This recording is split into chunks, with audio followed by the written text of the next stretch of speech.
us. The roads lead us to the Swanzey Historical Museum. And today we're going to be meeting with Mary Faulkner and Joe Gregory, who are volunteers here because this is an entirely volunteer organization. Yes, it is. Excellent, excellent. And so we have all kinds of things to see today. What we're going to see is Scarlet Marauder uniforms and different things. We've got organs. We've got all kinds of machinery. We have an old fire hose, fire pump. Steamer, yep. We have a car, all kinds of information here. So what I'm going to do is give you just a taste of what you can see down here. But this is right on Route 10, right near the Browns field, softball fields, right in back of the elementary school. I mean, there's no reason for you not to be able to find it. So as we came in the door, we saw a bell. And the bell will be something that we'll talk about a little bit later. Mary will fill us in on that. But right now, we're going to focus on the Scarlet Marauders. Now, many of you may have learned about the Scarlet Marauders if you were back in like the 40s, 50s, 60s, 70s. But people now have no idea about the Marauders. This was a drum and bugle fife corps. Yes, it was. Yep, yep. And this is a picture of them when they were first, like probably in the 40s, I would think, 40s or 50s. I believe it started about 1941. Yeah. So they were still, at this point, the Fife and Drum Corps. Right, right. Yes, and their uniforms were yellow and green. Yes. Okay. We have in back of me a hat. Yep, so they have a hat here. Now, if anybody is watching this and they have things that are memorabilia from the Marauders, you might want to contact these guys because this display is still under Construction. Under construction, right. Yeah. And so they are looking for different things that people might have that you might just have sitting around that you have no idea could make a difference and show people what things were like. So I think Joe is going to give us a little bit more information about this display. And where should we start, Joe? Well, first of all, this is the Scarlet Marauder flag that they carried. Mm-hmm. These are some of the uniforms. They were of all ages. Yep. Here's one of the smaller people. Right, because the kids in the picture, they look like they were probably teenagers. They were teenagers and down. Yeah. I'm not sure how young the youngest one was. Yeah. I think Clara Gomarlo got the group together. Yeah. We really need someone, a volunteer, someone in the town to help us create a history for the Scarlet Marauders and the Fife and Drum Corps because we don't have much information. Right. When they cleaned out the part of the athletic association that's being torn down, a lot of this stuff came from there. Wow. We went up and pulled it out of the eaves and closets and so forth. So therefore, I don't know too much about some of it. Right. Other people have donated instruments. We've got instruments up here. Yeah. Here's some of their hats. Here's the one of the drummers. This is a very heavy thing that's here. Right. So this is part of history. It's a part of our history, and like, we really need to know more about it so we can have it written up so that people for future generations can come and see and enjoy it. Because you know, if we don't save some of this stuff, our family, our kids, our grandkids, our great-grandchildren are never going to know about any of this stuff that happened. You know, there's a lot of people, I'm sure, that played in the Drum and Bugle Corps and they're like forgotten. You know, they've just taken it out of their head because they haven't done it for so many years. But there's a lot of stories to be told. So I think we should look at some more of the displays that you have here and learn a little bit more about the stories. Okay, one more thing. We would love to have someone come and help us identify the people that are in the various pictures that we have of the Fife and Drum Corps and the Scarlet Marauders. Okay, we'll stop down, talk to Joe or talk to Mary, and we'll get this done. So, Joe and Mary, we have an organ here. Can you tell me a little bit about the organ?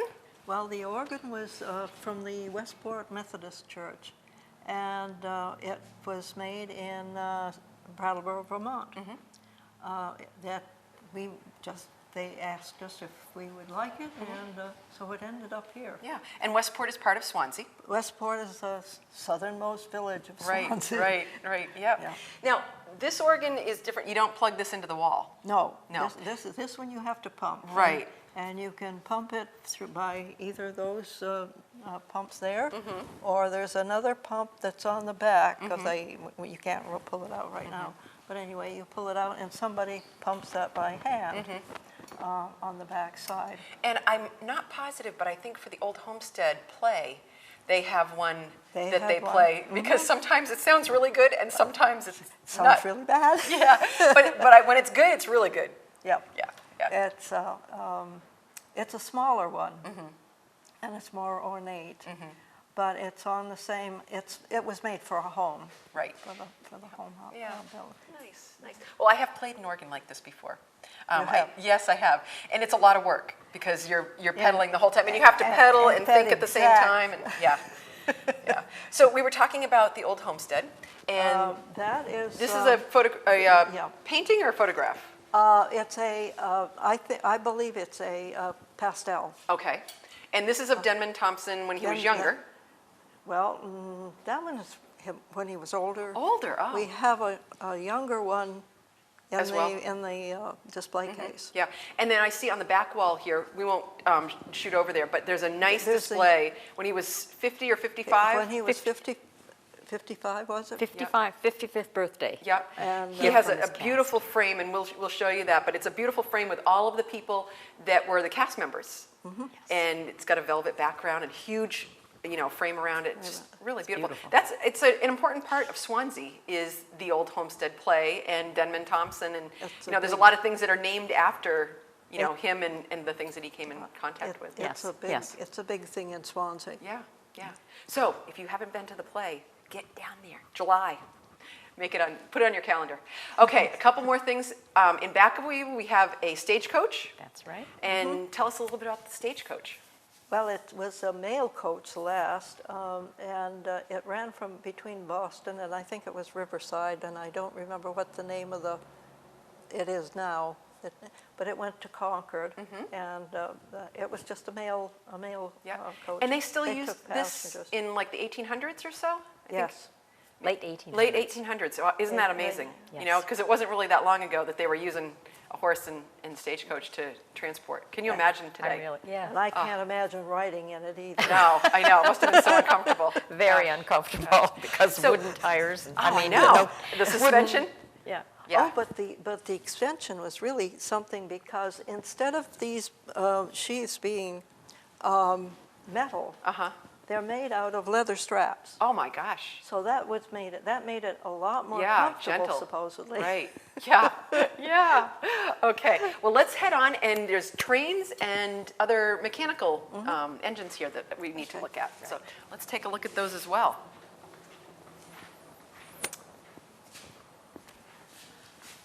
These are some amazing engines. Yeah.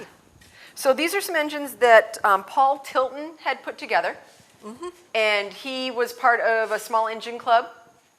I guess so. I think that's what, you have a nice That's what it sign here that says. says it's from, he was from Keene. This is beautiful. I mean, can you imagine the work that it took to put this on? He also had he also had more of The engine parts? parts to go Yeah. on there. And they used to have a tray in the backyard. They had a track, and he could ride on Yeah. the other. Wow. Wow. So you could give little rides. And the kids loved it. Yeah. Well, then there's engines that go along with these, and you guys have 3 or 4 engines here that we can show people, and Show? people can come down Okay. and have demonstrations of different engines. Oh, yes. So you've got They all go on. Yeah, you've got a general purpose reversing engine, you've got a horizontal engine, a marine engine, and a walking beam engine.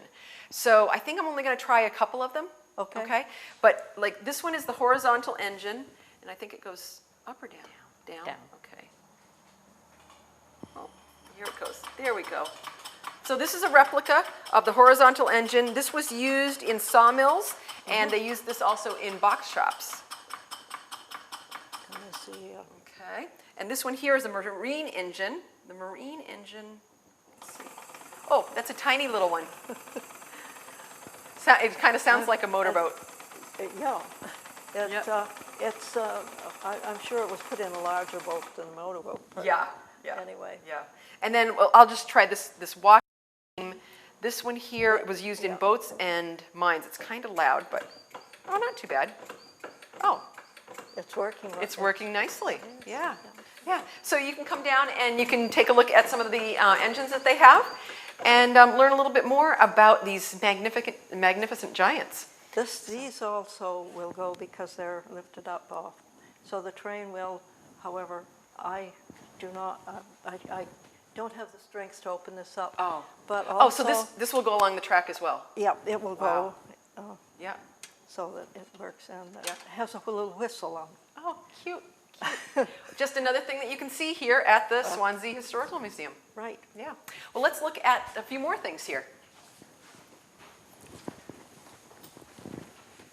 So this display here has lots of what I would consider art pieces, but they were actually toys. Yes. Yeah, and a lot of these were from Kingsbury, because I don't think, some people may not realize Kingsbury is pretty much no longer in existence now. But when I was younger, my dad worked there and they did a lot of, machinery. But before that, and before the war, they were a toy company. And they manufactured a lot of toys. You'll see them in the Keene Historical Society, and you've got some toys here as well. So these are just beautiful, huge, huge cars, but they're pretty much, I'm sure, pretty much to scale of what the real cars were of the 30s or 40s or whenever that was. Then you've got also some trains, and it looks like all kinds of little replicas of things that have been donated. Where have you gotten some of these from? The station is in West Swansea's railroad station. And where was that located in West Swansea? It was on South Grove Street, between Homestead Avenue and South Grove Street. Yeah, because there's nothing there now that you No, would there's even not. know that it was there. No. Yeah. Again, one of those things that if it's gone, it's lost. Right. Yeah. Okay, so you have these toys. Oh, and look at, you've got a little City of New York. It looks like a little barge, like a coal kind of boat. Anyway, just a lot of little toys that people can come and visit and check it out. Then we have a steamer. Steamer. Yeah. Yes. So Right. we have a steamer here that was actually used in Swansea Yes. to help put out fires and different things. Can you tell me a little bit about that, Mary? It was bought from the Amoskeag steam engine in Manchester, and back in 1901, and it was used here. It's still running. Let's see, I think that it was refurbished, and they used the Kingsbury building to Yeah. refurnish. So we keep refurbish mentioning it. the Kingsbury. But what was the link between here and Kingsbury's? Charlie Henry Hand. Okay. was the And big so one. tell me a little bit about Charlie and what you know about him and his interests. Well, Charlie was very interested in anything mechanical, and he ran, at Kingsbury's for many years, and everybody loved him. Charlie was just a person that everybody loved. And when they refurbished this, it was in one of the bays, and what happened would be the men would come in on their lunch hour, on their own time, and they took the thing all apart, and it works. Yeah, amazing. Yeah, things that you probably wouldn't have happen today. No. But it's beautiful, and it's great that you guys are going to have this Yeah. to show people in the future. We have Yeah. loaned it out for parades in the past, but we Yeah. don't any longer. No. Yeah, you have to be careful. Yeah. Now you've got a vehicle here. Joe, can you tell me a little bit about this vehicle? Well, it was owned by Mrs. Isabel Dugan. She lived in East Swansea, and they owned the Dugan Oil Company in Keene. And they bought this, and she had it all refurbished, and it was donated to the museum, all restored. It's a 1930 Model A. Yeah. And if you Ford. stop by here, you can see her right in the front seat. Yeah. No, you'll have to check it out. But there's so much more to see. So we're going to head upstairs, and we'll see a little bit more about what they have here. And I can't tell you, you really got to come down here because there's so much to see. Let's go.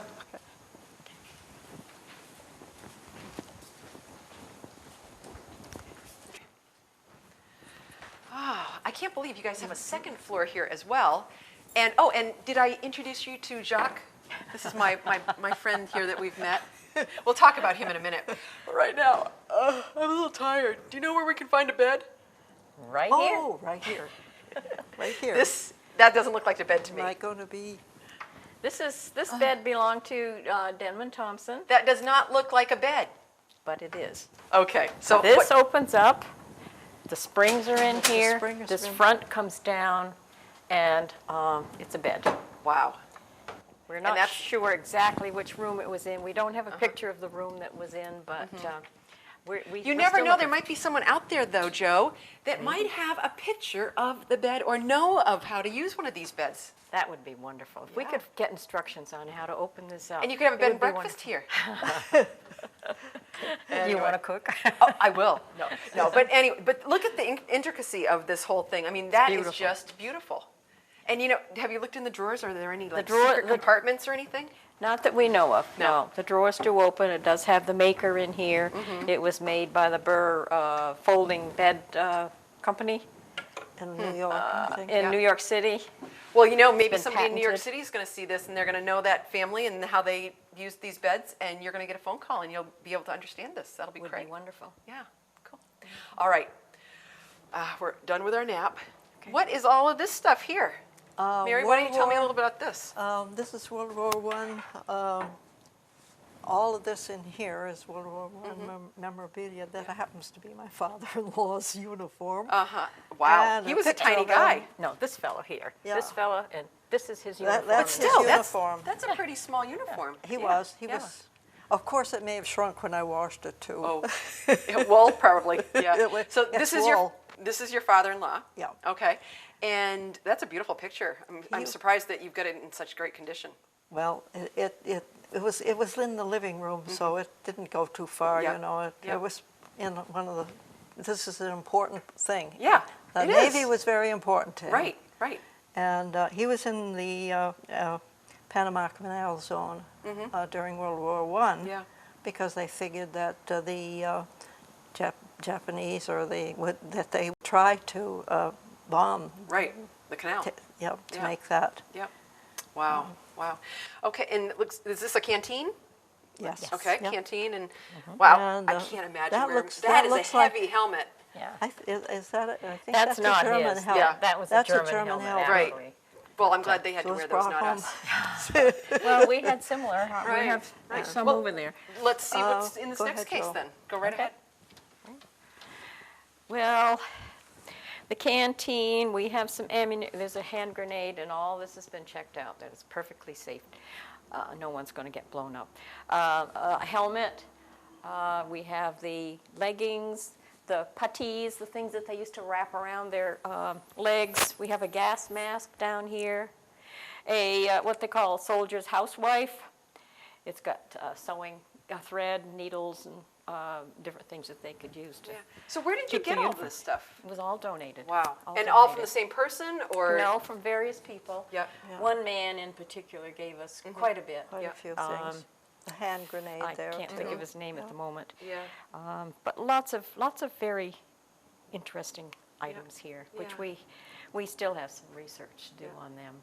Now, are some of these people that are in these pictures here, are they from the area, or do you know anything about those? This man here, Harry Worcester is, I'm not sure if he is in this picture or not.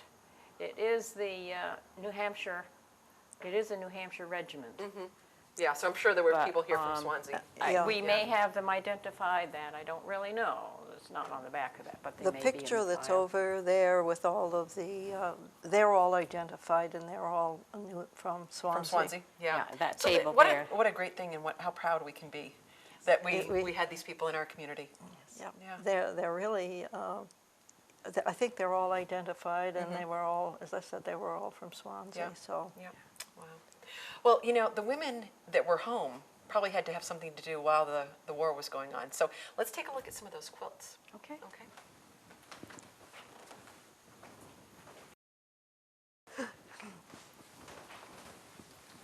Oh, this is just crazy. Now you've got some crazy quilts here. I think some of these quilts are from like the early 1800s. Yes, this is the middle 1800s. Okay. And the date right here is signed by, each block is signed by someone. This was 1858. Wow. This is late 1800s, but all the names are embroidered. And this is that is probably 1930s. this is just to me very incredible because it looks like silk that they embroidered on. They've embroidered every single little edge. I mean, if anybody's a quilter, they know how much work this is.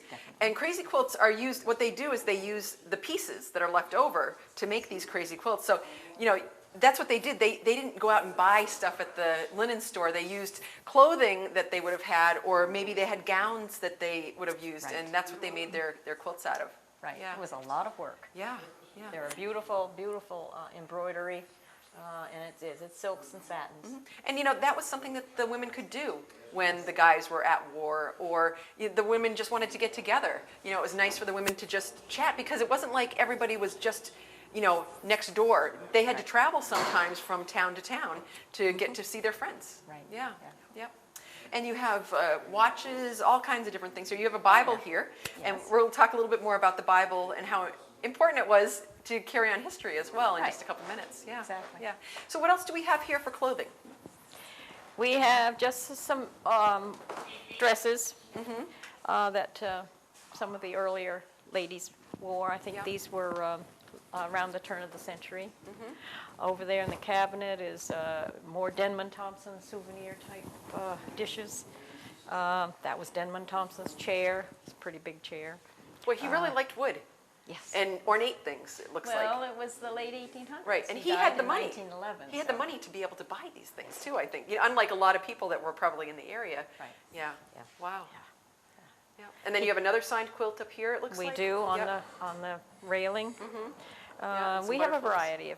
variety of quilts. There's one up, you can't see it in the camera, but Right.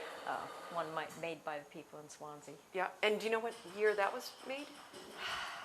None of, I don't. No. No. It looks like it's probably Maybe 1980s, 90s. I think it is. Yeah. I think Yeah. it is. Yeah. Yeah.